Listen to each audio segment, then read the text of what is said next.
Hello everyone and welcome. Bienvenue. Est-ce que vous m'entendez tous? Alors, j'espère que vous allez bien. Il y a quelqu'un qui demande de l'attention.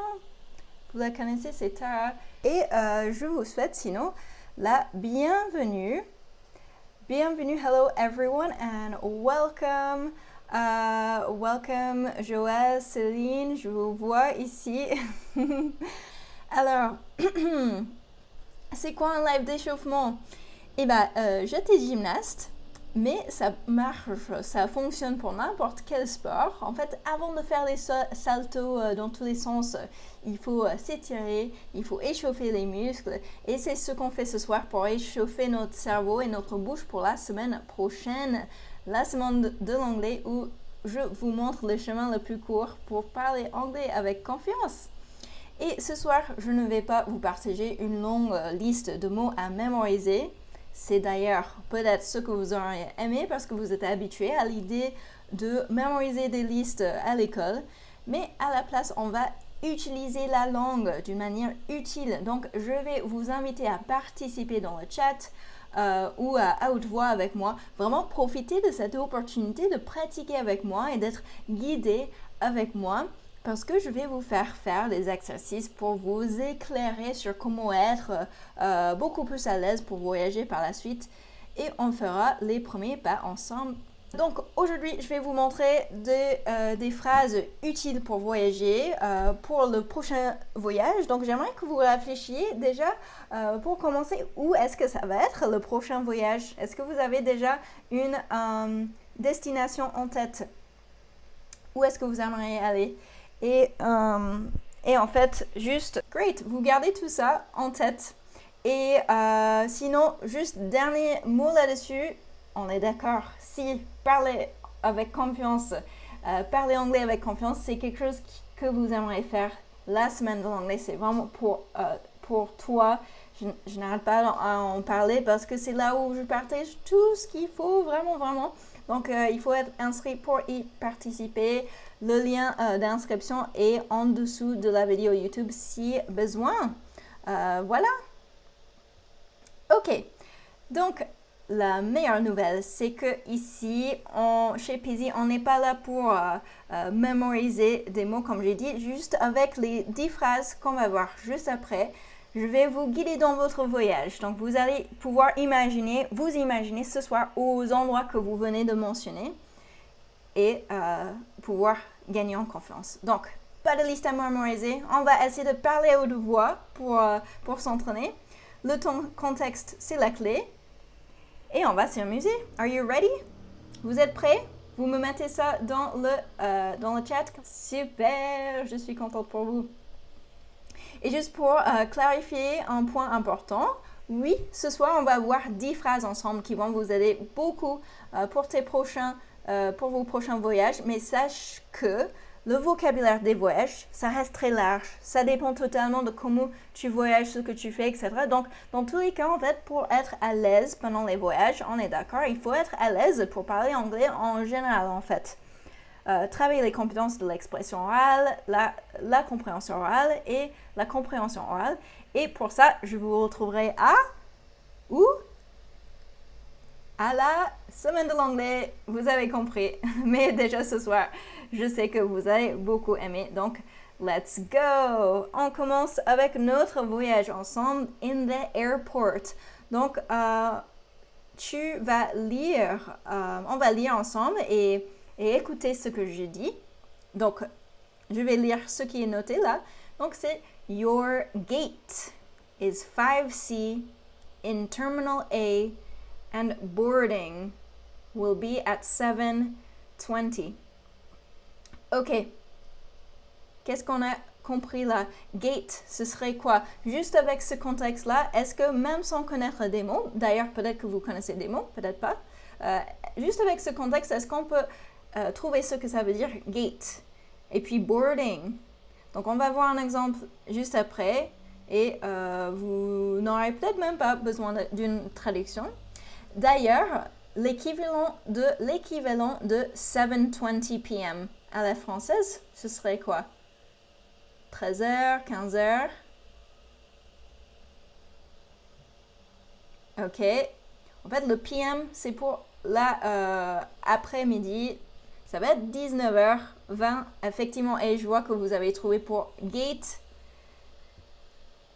C'est la porte, effectivement. Donc là, on voit un exemple of a boarding pass.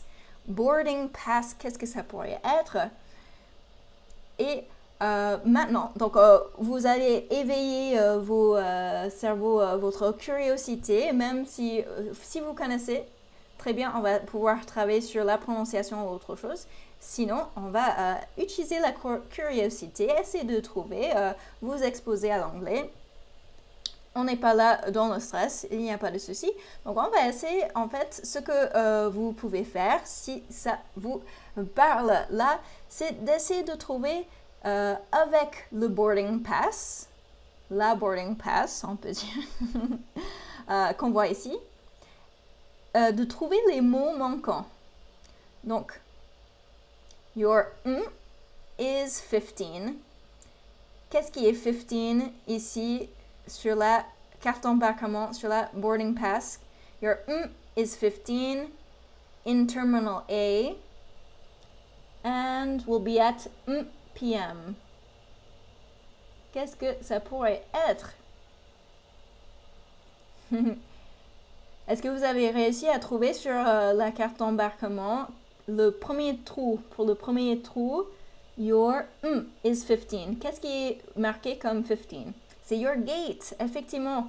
On peut dire, pourquoi pas. Alors, quelqu'un a dit flight. De ce que je vois sur la carte, le numéro de flight, c'est GF68. Donc ça, c'est un peu autre chose. OK. Et puis, terminal A and will be at... Si on veut dire que l'embarquement va être à telle heure, qu'est-ce qu'on va pouvoir mettre? Ou bien, qu'est-ce qui est marqué en fait? Ce n'est pas marqué l'embarquement, c'est marqué departure, tout en bas à droite de notre carte d'embarquement. Departure, donc on peut dire, pourquoi pas, departure. Your departure, donc le départ, qui est différent au final que l'embarquement. On a vu l'embarquement, boarding, et là c'est departure. Donc ne vous inquiétez pas du tout. Là, ce n'est pas du tout, on n'est pas du tout en train de se dire « Ah, il faut que je connaisse ça. » Je suis en train de vous faire voir aussi que, en fait, on peut juste utiliser un peu le contexte pour avoir les informations dont on a besoin. OK? Et puis, voilà, je vais pouvoir partager le PDF à la fin si jamais vous avez envie de revoir ce vocabulaire aussi. Donc, on va continuer. Donc, on est encore in the airport, encore dans l'aéroport. On va s'enregistrer, on va check in. Et la personne au comptoir te pose cette question. On va s'entraîner à y répondre. Et même si tu connais le vocabulaire, comme je disais, tu peux te concentrer sur la prononciation ou la fluidité par exemple. Parce que chaque personne ici a un niveau différent et des objectifs différents et c'est totalement possible que tout le monde avance vers ses objectifs ce soir. Peut-être que pour toi, Anne, ça va déjà être bien d'être ici et d'écouter. Ou peut-être que pour toi, Jean-Louis, que je viens de voir dans le chat, tu vas essayer de dire à haute voix pour être plus à l'aise avec le fait d'avoir ces mots en anglais dans sa bouche. Et peut-être que pour toi, Yannick, ou Valérie, ou Mohamed, tu comprends tout, mais les mots ne viennent pas forcément naturellement. Donc, tu vas profiter de cette opportunité avec moi d'essayer de chercher les mots ou même de faire d'autres phrases avec. OK? Là, c'était un peu mes conseils sur comment faire par rapport à ton niveau pour avancer ensemble ce soir. OK, donc on va practice. Let's practice. Si on veut dire un bagage à enregistrer, yes, I have one bag à enregistrer et un bagage à main ou cabine, qu'est-ce qu'on pourrait dire? Donc là, on a vu juste devant, la personne a posé la question, do you have any bags to check? Any carry-ons? Qu'est-ce que ça pourrait être le premier trou, yes, I have one bag to, à enregistrer, to, check. Ici.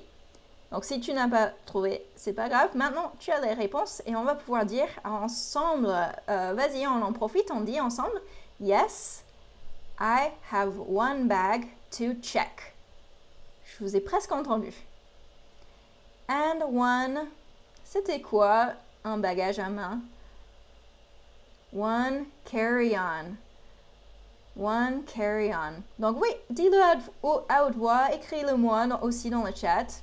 D'ailleurs, pour pouvoir participer dans le chat pour la semaine de l'anglais, je vous préviens, il faut être connecté à un compte Google ou YouTube, mais c'est pas du tout grave si ce n'est pas ton cas. Tu peux quand même répéter avec moi et c'est super. Ok, donc vas-y, on dit à haute voix maintenant. Yes, I have one bag to check and one carry-on. One carry-on. Super. Est-ce que vous faites avec moi ou pas? Est-ce que je suis toute seule? Ok, allez, on passe à la suite. Donc, une question très utilisée, très importante à comprendre. Et écoutez comment je dis. On va faire un rappel sur comment je dis. Donc, hi there, how can I help you today? Là, j'ai fait un peu rapidement, mais on profite de l'opportunité de s'exposer à l'anglais parlé. Hi there, how can I help you today? How can I help you today? Ok, il y en a qui sont à l'écoute, il y en a qui répètent avec moi. Tout est super, bravo. Donc, how can I help you today? C'est comment est-ce que je peux t'aider aujourd'hui? C'est très très utilisé. Et pour répondre, donc c'est important et intéressant de travailler ton expression en anglais en général. Comment faire ça? Ben, on va faire ça dans la semaine de l'anglais. Donc, s'il y a quelqu'un qui te demande « Hi there, how can I help you today? » avec cette vitesse ou pas avec cette vitesse, des idées pour comment on peut y répondre. Est-ce que vous en avez des idées? How can I help you? Et si jamais, juste un petit point sur ce que je viens de dire là, rapidement, le How can I help you today? Ça peut sembler très très loin la compréhension des anglophones en anglais ou la compréhension de ceux qui parlent vite. Je peux vous promettre que en suivant les étapes, en suivant les conseils, les méthodes que je partage avec mes élèves, que je vais vous partager la semaine prochaine, c'est totalement possible. J'ai été super touchée par Laurence, par exemple, mon élève, qui m'a raconté comme quoi au début, elle avait un souvenir très très prononcé d'une fois, la dernière fois qu'elle était aux États-Unis, et qu'elle était devant l'hôtel, elle voulait s'enregistrer, elle n'arrivait pas du tout à comprendre la personne en face. C'était très frustrant pour elle, elle la faisait répéter, elle comprenait toujours pas. Juste quelques semaines, donc elle m'a raconté ça au début, et quelques semaines plus tard, c'était même 4 semaines spécifiquement, elle avait fait un voyage aussi en anglais, en ayant plus de confiance, en ayant s'entraîné, après avoir eu de l'entraînement pour son oreille, pour comprendre les anglophones, et elle a dit que c'était tout bon, il n'y avait aucun souci et elle était totalement à l'aise. Elle pouvait comprendre beaucoup plus. Juste petit mot pour vous dire, c'est totalement faisable. Ok. Donc, oui, on peut totalement utiliser des contextes. Donc, qu'est-ce qu'on peut dire alors? Je regarde vos réponses. Alors, I'm looking for gate 15. I'm looking for. Donc, pas mal de personnes qui disent I'm looking for. Je cherche. C'est super. OK? I want to check my bag. Oui, plein de super idées. Ok, bravo. Mais bon, comme j'ai dit, même si vous n'avez pas d'idée, il n'y a pas de souci. On peut quand même super bien progresser ensemble. Donc, maintenant, au restaurant. Souvent, on va au restaurant lors de nos voyages. Et donc, on est au restaurant. Il y a quelqu'un qui arrive qui dit « What can I get for you today? » Ouh là là. Est-ce que tu peux utiliser le contexte? Il y a le serveur qui arrive. Juste utiliser le contexte et trouver ou deviner qu'est-ce que ça pourrait être. Qu'est-ce qu'il pourrait vouloir dire en fait. Qu'est-ce qu'il pourrait vouloir demander. Si tu utilises le contexte, ça va aider. Et donc en disant plus lentement, ça fait « What can I get for you today? » C'est qu'est-ce que je peux vous voilà, qu'est-ce que je peux vous chercher aujourd'hui en gros. Et maintenant, est-ce que tu peux remplir le trou? C'était quoi encore la question? Vas-y, tu dis à haute voix. Tu peux dire lentement. What can I? C'était quoi? Get for you today. Super, le fait d'avoir rempli le trou, le fait d'avoir soit écouté, soit dit à haute voix, c'est que tu es en train de l'enregistrer. C'est super. Donc, tu as tes serveurs là, tu as dit « What can I get for you today? » C'est super. Et on a compris, oui, il veut que tu dises ce que tu veux prendre. Donc, beaucoup d'ailleurs ont appris pour ce mot. Donc, c'était effectivement get. Beaucoup ont appris pour ce mot que get voulait dire obtenir. Sauf que là, ça ne fait pas beaucoup. Ce n'est pas forcément très très logique dans la phrase. En fait, qu'est-ce que je peux obtenir en fait? Tu imagines si on avait fait la traduction mot pour mot au lieu d'utiliser le contexte? C'est vraiment le fait d'apprendre avec un contexte. Comment l'anglais est vraiment utilisé.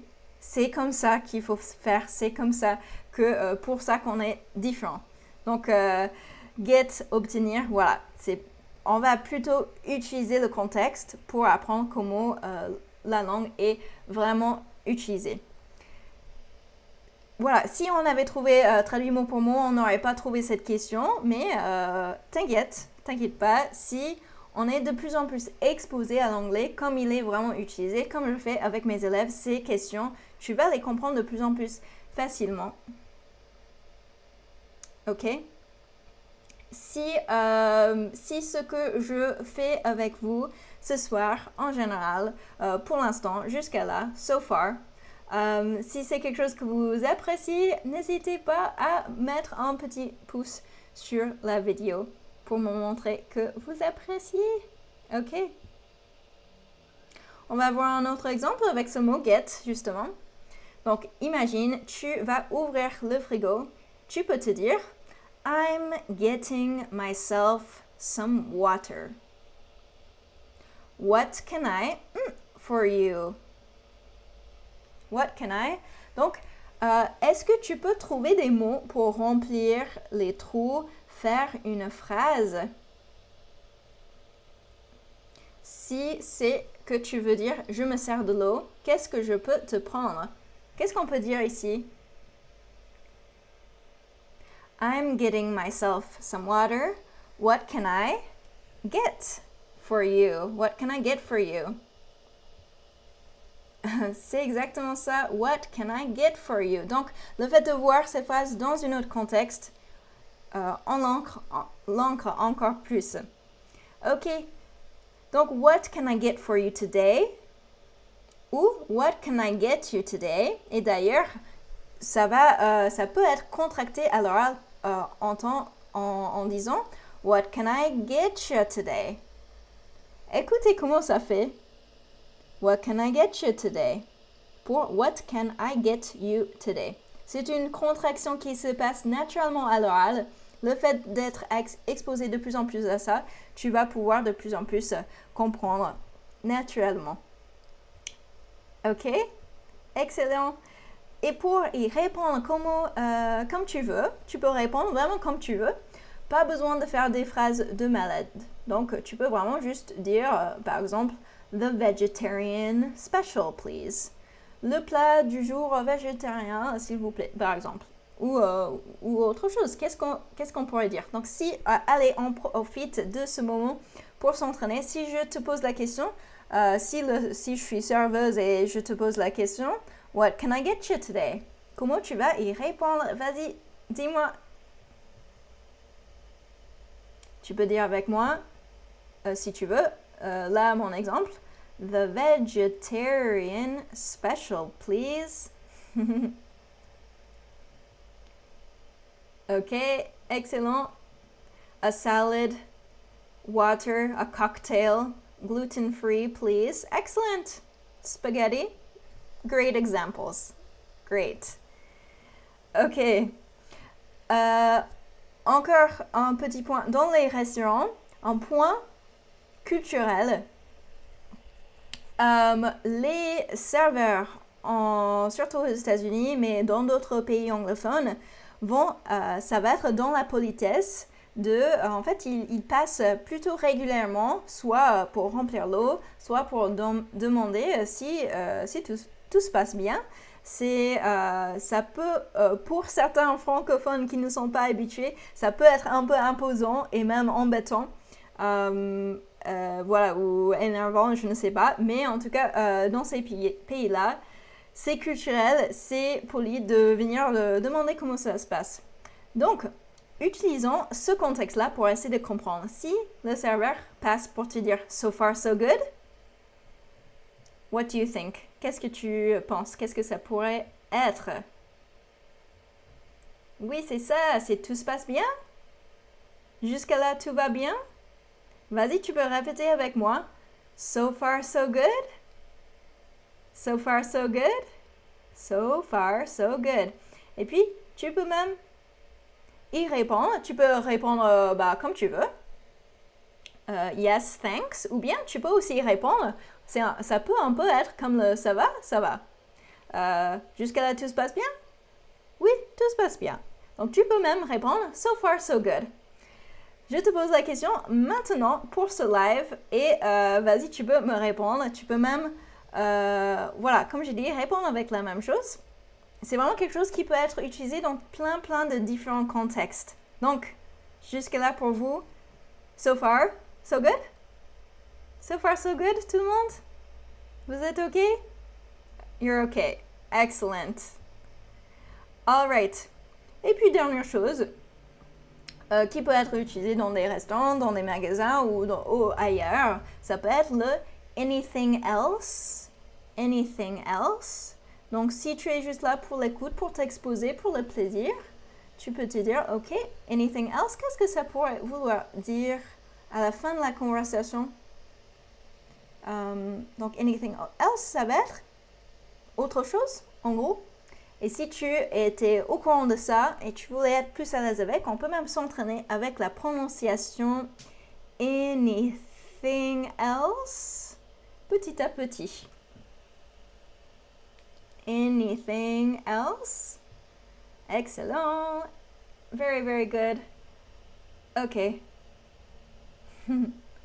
All right. Donc, et puis tu peux répondre comme tu veux. No thanks. Ah, yes, yes. One. Yes, some coffee, please. Voilà. OK. Et puis, ce qui va être très très utile aussi, ça va être en fait la chose la plus basique que tu peux dire pour montrer que tu n'as pas compris et indiquer à l'autre personne de répéter. C'est vraiment quelque chose que tu peux utiliser anywhere. Donc, anywhere, ça veut dire n'importe où. Anywhere. Et même si tu sais qu'il faut dire quelque chose, en fait, donc ouais, ce petit mot, c'est sorry. Même si tu sais qu'il faut dire quelque chose quand tu ne comprends pas, si tu t'entraînes pas avec, le mot ne va pas forcément sortir. J'ai eu dans les commentaires sur Instagram aujourd'hui des personnes qui disaient « Ah, mais je comprends un mot, mais quand c'est le moment de parler, en fait, les mots ne viennent pas. » Ça arrive totalement. Justement, si tu ne t'entraînes pas avec ces mots, avec ce mot, le mot ne va pas forcément sortir dans le champ de bataille quand tu es en face de quelqu'un qui te parle et que tu es un peu stressé. Right? On est d'accord? Ok. Vous avez déjà utilisé cette question? Je vais donner plus d'astuces la semaine prochaine pour comment débloquer ces échanges. Mais c'est déjà un premier pas. Donc, on va s'entraîner. Je vais parler rapidement et j'aimerais que justement vous en profitiez pour dire à haute voix maintenant ce sorry pour vous entraîner pour pas que la prochaine fois vous buggiez en fait devant quelqu'un qui parle trop rapidement. Donc allez, je vais commencer et j'aimerais que vous disiez vraiment à haute voix le sorry pour m'arrêter. Ok? Allez, j'y vais. This is freaking me out today. You see, I hardly look at my phone and my calendar today, but today I did, and I looked at that pixel-perfect screen, and this problem instantly caught my eye like a white-hot scalpel pinching through my retina until it reached the spine. Ok, j'espère que vous m'aviez arrêté. Je ne vous entends pas, mais normalement, vous avez dit quelque chose. Sorry. Ok. Parfait. C'était trop stressant pour vous. Pas de stress. Ok, parfait. Allez. Autre chose de très utile pour plein de situations aussi, on va répéter ensemble. Donc là, ça peut être par exemple au restaurant, dans un magasin.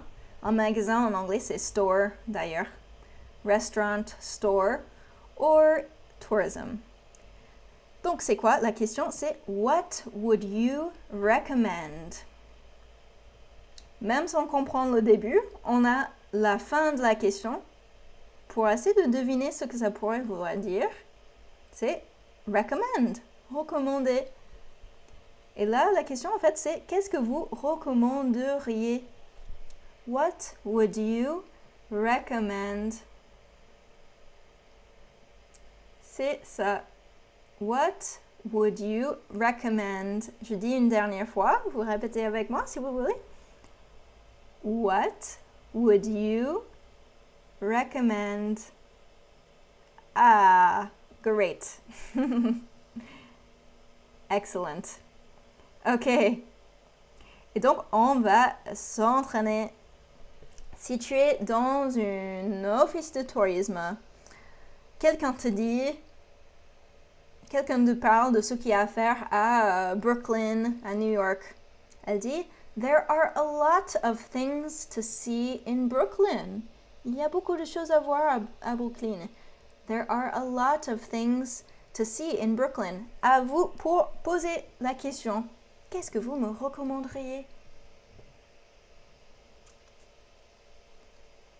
What would you recommend? What would you recommend? Super! Excellent! Ok, on a l'avant-dernier mot, expression, phrase. For hotels, tourism, restaurants. C'est I'd like to make a reservation. I'd like, c'est j'aimerais. Make a reservation, faire une réservation, prendre une réservation, booker, voilà. I'd like to make a reservation for. Et donc, vous pouvez compléter la phrase, c'est à vous. On est dans un hôtel. Qu'est-ce qu'on peut dire? I'd like to make a reservation for 2 people, 2 days, 2 personnes, 2 jours par exemple, comme vous voulez. Excellent. I would like to make a reservation for 2 nights. Yeah, excellent. Et notre dernière question que je vous partage, c'est juste can I have bla bla bla, please? Est-ce que je pourrais avoir bla bla bla, please? C'est une question qui va vous aider dans plein de situations. Can I have please? Donc, on peut l'utiliser au restaurant. Donc, pour mettre ça en pratique, qu'est-ce qu'on pourrait dire? Ça pourrait même être une réponse à la question What can I get for you today? Si tu t'en souviens, What can I get for you today? Tu peux répondre en disant Can I have a burger, please? Can I have the salad, please? Right? Can I have the bill? Some water? Coffee. Excellent examples. Ou bien même quand on est en magasin ou en pharmacie, can I have, comme vous voulez, super utile comme question. Ok, bravo, félicitations. On a eu nos 10 phrases. Et comme on a vu, en fait, je ne sais pas si vous avez déjà fait de l'anglais comme ça, vraiment en contexte. On a commencé à voir, je n'ai pas tout expliqué sur les méthodes encore, et là on est allé assez rapidement, mais il faut qu'on soit bien clair que si on s'entraîne, on essaie d'avancer en anglais sans une méthode, on peut très bien être comme ces personnes qui essaient d'avancer vers le haut. Qu'est-ce qui va se passer? On peut très bien mettre plein d'énergie, plein d'efforts, avoir plein de bonnes intentions, mais on peut, qu'est-ce qui se passe au final? On va souvent finir par abandonner parce que c'est plus difficile que nécessaire en fait. Et c'est possible de ne pas avoir un résultat même en ayant plein de bonnes intentions et bons efforts. C'est pour ça que je suis là pour essayer de vous faire différemment. J'ai parlé du fait que je n'allais pas juste envoyer une liste. Mince, j'ai fait tomber quelque chose d'important. Je n'allais pas vous envoyer une liste. J'allais faire plus que ça. Et c'était peut-être frustrant pour certaines personnes, mais je sais que c'est ça qui fonctionne. Et tout dans la positivité. Ok, vraiment, bravo. What fell? Bon, vous demandez qu'est-ce qui est tombé. Je vais quand même vérifier. Ouais, bon. En vrai, je ne sais pas dire ça en anglais, mais c'est quelque chose pour le studio que je suis en train de créer ici. Mais ça va, s'il y a des collègues qui m'écoutent, il n'y a rien qui est cassé. Ok, donc pour avoir le PDF, le super PDF qui récapitule le vocabulaire qu'on a vu aujourd'hui, avec un petit quiz à la fin pour vous faire pratiquer un peu plus, et ce que vous allez faire, c'est pour avoir accès tout de suite au PDF, c'est de me faire une phrase avec le mot gift. Pourquoi le mot gift? Alors, il faut mettre la phrase dans un endroit spécifique qui est sur Instagram, sur ma dernière publication qui parlait de ce live, qui ressemblait à ça. Donc, si tu me fais une phrase avec le mot gift, pourquoi gift? Parce que gift veut dire cadeau en anglais. Donc, dans les commentaires de ma dernière publication Instagram, pas ça, comme par exemple, thanks for the gift.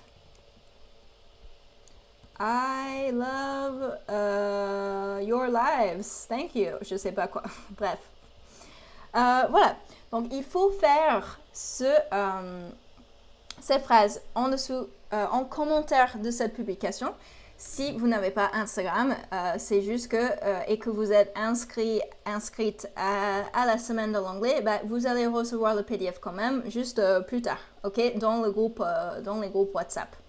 Encore une fois, pour être inscrit à la semaine de l'anglais, il faut s'inscrire et tu peux le faire avec le lien en dessous de cette vidéo YouTube si ce n'est pas encore fait ou sinon sur Instagram avec le lien qui est en haut de mon profil Instagram.